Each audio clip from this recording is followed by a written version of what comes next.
કેમ છો? મજામાં? સુવાક્યોની દુનિયામાં, સુવિચારની દુનિયામાં આપનું સ્વાગત છે. મારા મિત્રો, એવું કહેવાય છે કે આપણું જે શરીર છે તે શરીરને સ્વસ્થ રાખવાની જવાબદારી આપણી પોતાની જ છે. આવી કોઈ વાતને સુવિચાર તરીકે કોઈ અજ્ઞાતે ખૂબ સરસ રીતે લખ્યું છે. આજનો જે સુવિચાર છે તેનો વિષય છે ફિટનેસ, સ્વાસ્થ્ય. કોઈ અજ્ઞાતે લખ્યું છે કે સારા શરીરની ઈચ્છા નહીં રાખો, તેના માટે મહેનત કરો. મારા મિત્રો, વાત ખૂબ જ સીધી છે, ખૂબ જ સરળ છે, એટલી જ મહત્ત્વની છે. વાત એટલી જ છે કે આજે આપણામાંના મોટાભાગના લોકો એવી ઈચ્છા રાખતા હોય છે કે મારું શરીર હંમેશા સ્વસ્થ રહે, હું હંમેશા ફિટ રહું. 4-5 માળ ચડવાના આવે તો મારો શ્વાસ ના ચડે, ઝડપથી ચાલવાનું આવે તો હું સરસ રીતે ચાલી શકું, મને થાક ના લાગે, નાના કામો કરું તો પણ મને થાક ના લાગે. આવી બધી ઈચ્છાઓ આપણામાંના મોટાભાગના લોકો રાખતા હોય છે. પરંતુ ફક્ત ઈચ્છા રાખવાથી આ નહીં થાય, તેના માટે કામ કરવું પડશે.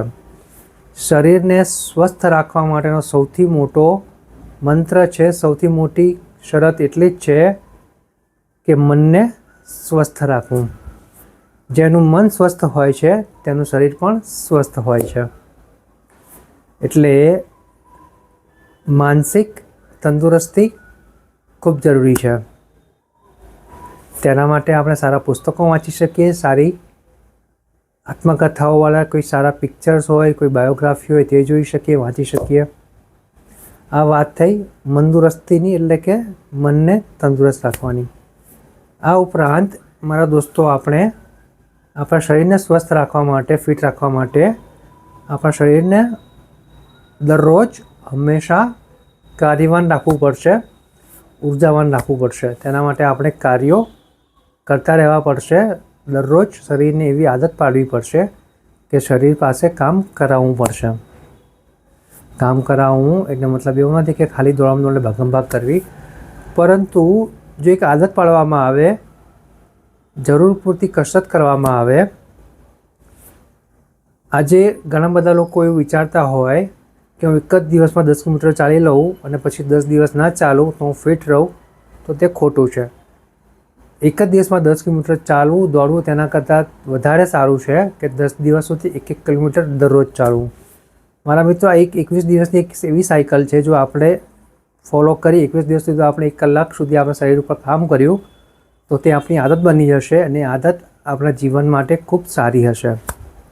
એટલે આપણે એક સારા શરીરની આદત બનાવવી જોઈએ, કારણ કે સારું શરીર ભગવાને આપ્યું છે તો તેને સારું રાખવું પણ એની આપણી જ જવાબદારી હોય છે.